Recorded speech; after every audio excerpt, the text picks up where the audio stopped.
Hi, I'm Dana and I'm with you today looking my absolute best, still in my pyjamas because I woke up at 1 p.m. today.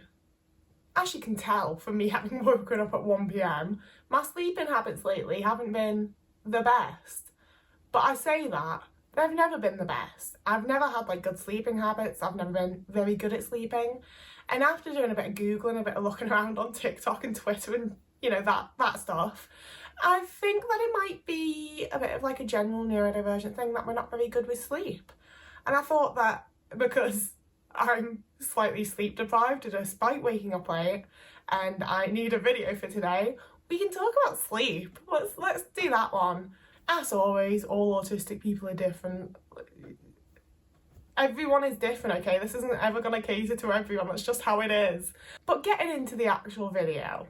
So I'm going to start with my childhood sleep patterns because they were already absolutely fucked, frankly. This is weird. One of my absolute earliest memories of being in bed was that I used to make I'd get sent to bed with a water bottle and a roll of toilet roll so that I could blow my nose and get water and shit without having to get out of bed and disturbing my family. And I'd wet the toilet roll, I'd tear loads off and I'd wet it and I'd form it and shape it with the water and then let it dry until the next night and then add more to it and make a whole little water and toilet roll paper mache bowl thing. I did it regularly and my mum would find it and be like, what the fuck is this? What are you doing? Why are you doing this? And get rid of it and then I'll just start the process over again. And it was very much just I can't sleep and I'm not allowed to get out of bed and all of my toys are across the room so I can't play with anything. I haven't got anything to do. I have to keep the light off so my parents think I'm sleeping, so I can't read a book. Gonna make some weird paper bowl thing.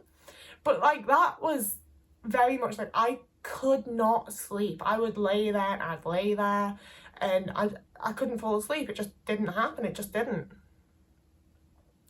My parents would get really annoyed and be just go to sleep, and I'd be like, I wish I could. Because, I was a little kid, and it'd be 11, 12, 1 a.m. kind of thing. And it's I'm exhausted, I'm tired, I've been up since 6 a.m, I've been to school, I've played out with friends. I'm fucking tired, but I just couldn't sleep. And as I got a bit older, I just got smarter with not letting my parents know, because they just got really annoyed that, I refused to go to sleep when it was I've laid here for 4 hours in the dark, in the silence, waiting to fall asleep, and it hasn't happened. My parents also conceded though, because I got this VHS TV for Christmas as an 8-year-old, I think. I've had it a long ass time now. And I was allowed to then I wasn't allowed to watch movies. If my parents came up and saw me sat up in bed watching the film, I'd get told off. But I was allowed to just have stuff on playing in the background to fall asleep to. And that made it so much easier for me. And to this day, I play music and podcasts and stuff to fall asleep. I really struggle to fall asleep in silence. It did also mean that I didn't see the end of Grease for 12 years though, because I always fell asleep beforehand. I'm why the fuck do they fly off? It's so weird. But yeah, so I was allowed to sometimes do that. And on the nights that I wasn't allowed to do that, my dad bought me a torch, and I don't think he realised it was a torch, and I know full well my mum didn't, because I hid from her that it was a torch, because it was a figure of Dumbledore on top of a load of books, from Harry Potter, and you picked it up and it was a torch. So I'd then read books under my duvet with my torch and just make sure I turned it off before my parents came up, because they made a lot of noise, so I was all good. And that was my childhood. I really, I could not sleep. And I think I almost kind of got lucky, because I remember other kids falling asleep in school and stuff and they couldn't sleep. And for me it's a case of I can't fall asleep in the wrong place. So even if I was really hanging in school and could barely keep my eyes open, I could just barely keep my eyes open still, because there was no chance I was falling asleep in school surrounded by all these people. My housemate's just gone back from the shop and I'm still filming. I don't like it. So then we got to my teen years. And that was where I just gave up on sleeping. I knew that I really struggled and couldn't really fall asleep anyway. So I just sort of stopped trying, and my entire high school experience, for the entirety of high school, I would stay up until exactly 2:30 a.m. because I was well, I've got to be up for 7. So if I go to bed at 2:30, that's enough sleep. And it fucking wasn't. It so wasn't. I was definitely just sleep deprived for the entirety of high school. But I was in school all day and I hated it, and I hated everyone there, and I didn't have a good time. And then I'd come home and my mum I argued a lot with my parents as a teenager. As soon as I got in from school, it felt like life was just never-ending stress. So once my parents finally went to bed at like 10, 11 p.m, I was just like, I can do what I want now. I'm free. No one's going to tell me off if I go down to get a yogurt. No one's going to ask what I'm doing. No one's going to like knock on my room and be like, why aren't you interacting with them? You know, nothing's like, I can just do what I want. And what I want to do is stay up until 2:30 a.m. every single night watching Supernatural or Sherlock or Doctor Who. You know, and even then it still came across as though like I just couldn't be bothered or I just had better things to do. And some degree of it was like, I feel like I'm missing out on time for myself and being able to do stuff for me, so that's what I was doing in that time. But it was also very much inspired by the fact that I just could not get to sleep anyway. You know, I'd may as well stay up and watch Supernatural until 2:30 a.m. rather than laying in bed and laying in bed and laying in bed and laying in bed and not getting to sleep and then checking my phone and being like, oh, it's 3 a.m. anyway. Then at 16 I met my ex-partner and we moved out. We moved in together in a flat and it was a struggle. Like, I don't want to make this video super dark, but like the 8 years that I was with him, I didn't sleep well. I had huge amounts of anxiety. Like it got worse and worse up until when I moved in here. Essentially, like the 9 years that I lived with him, I did not sleep well. I struggled to get to sleep. Oh, that's a big one. I also like do not wake up. Like my dad once drilled with like a jackhammer drill in my bedroom thinking it would wake me up because like he needed to do the work anyway and I was supposed to wake up and get out of bed and I didn't, so he just did it anyway and I did not wake up. I just slept through it and woke up and I was like, why is there a new shelf in my room? When did this happen? What's going on? So I set like 8 million alarms as well. But anyway, so for the first of those few years, we went to bed mostly at the same time, like 1 or 2 a.m. I feel like that's pretty standard for like young adults that have moved out for the first time. You stay up late and you're like, fuck your parents. It's just what you do. But whereas he would then wake up like, for some of it he woke up at like 9 a.m. I think for work. And for some of it he was also unemployed. And even then though, he'd be up by like 10, 11 a.m. I could easily sleep in until like 4 p.m. Like, and it wasn't intentional. Like I didn't feel good about it. I wasn't okay with it. But it was a case of like, I've gone to bed at 2 a.m. I haven't actually gotten to sleep until like 4 or 5. Of course I'm just gonna sleep. And I'd set loads of alarms and my ex got really fucking annoyed by the amount of alarms that I had to set. And then he'd be like, oh, it's pointless because you don't wake up anyway. And it's like, I'm fucking trying, dude. I'm trying so hard to wake up and be a productive person and it just doesn't work. I had a really weird switch when I turned 21 though. Like I'd had friends round and we'd all drank. And I was always like quite a big drinker and I threw up a lot. And the next morning I woke up with the worst hangover of my life. I woke up at 6 a.m. with just the worst hangover. I spent all day just like vomiting and it was horrible. It was horrible. But after that, I woke up at 6 a.m. every morning for like 3 years or something, like naturally. Every single morning, no matter what time I went to bed, I could have gone to bed at like 5 a.m. Between 6 and 7 a.m, I'd just wake up. I just woke up. It was insane to me at the time and it's crazy to me all the more now that it's stopped happening. I don't know what it was. I don't know why it happened. I think it might have just been anxiety. But for like a solid few years, every morning I woke up at like 6 a.m. And that meant that I was just super fucking tired all the time. Because like, I'm not going to sleep until late anyway. And then I'm waking up super fucking early. It was a bit of a nightmare. And that was also the time that I started waking up like mid panic attack and then I'd have to like run to the bathroom and throw up because I was just so anxious. And it was all round a bad time. And that's what happens when you live with someone you don't like very much and that isn't very nice to you, essentially. It's a bad time all round. But that brings us up to now. I've been living here for like a bit over a month. I've never slept better.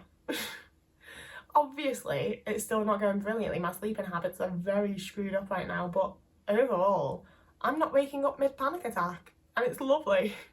Like, the rest of it's kind of still there, but, you know, like, be thankful for the small things. My thing at the minute, and the thing that I think really plays into being autistic as well, is I have very little concept of time.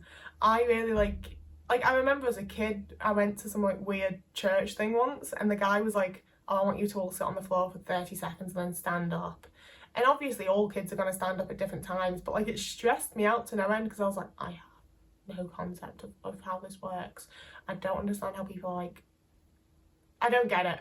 So if I'm like having a nice night, I'm having a nice night, I'm not thinking about what time it is, I'm not like checking my phone, and then I do check my phone and it's like 5 a.m, you know?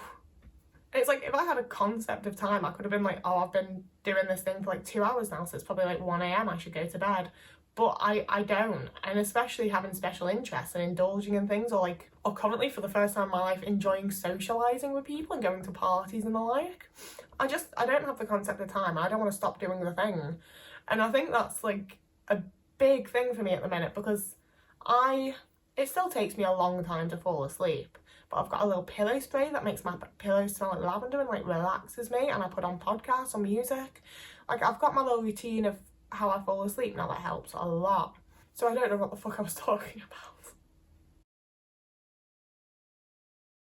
I forgot what I was talking about, so I'm just gonna move on to my next point, which is that although it's gotten a lot easier for me to fall asleep, it's gone the other way in that like it's now getting really difficult for me to wake up again, and it's really annoying.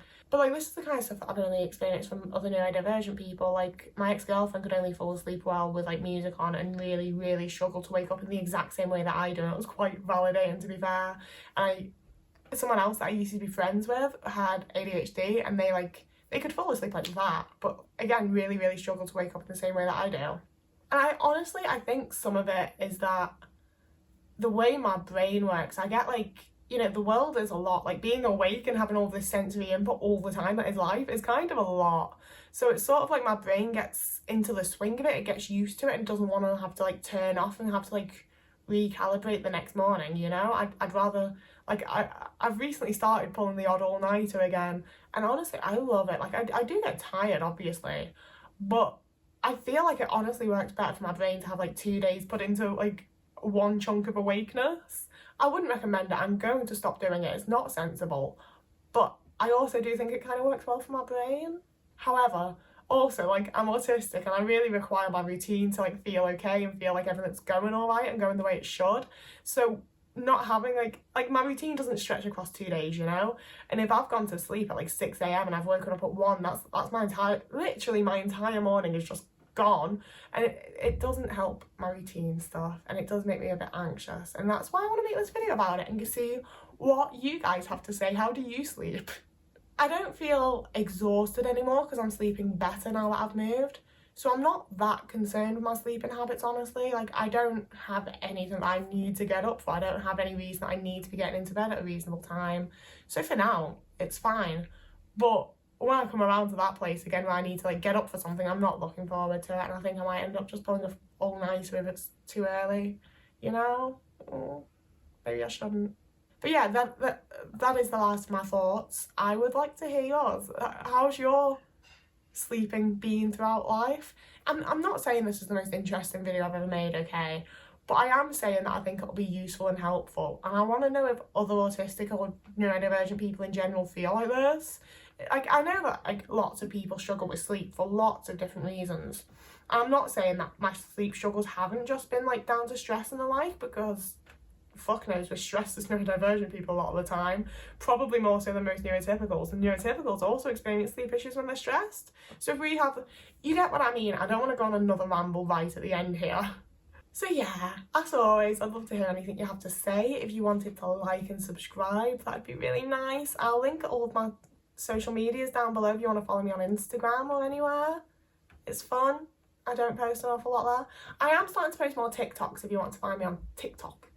And I'm going to set up a Patreon soon.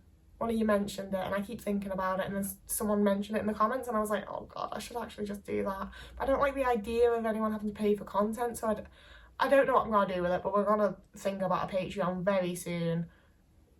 It makes no difference right now, there's not going to be a link to it, so I don't really know what I told you. But whoever you are, wherever you are, I hope you're having a lovely morning, evening, day, afternoon, week, month, year, and I'll see you again in a couple of days.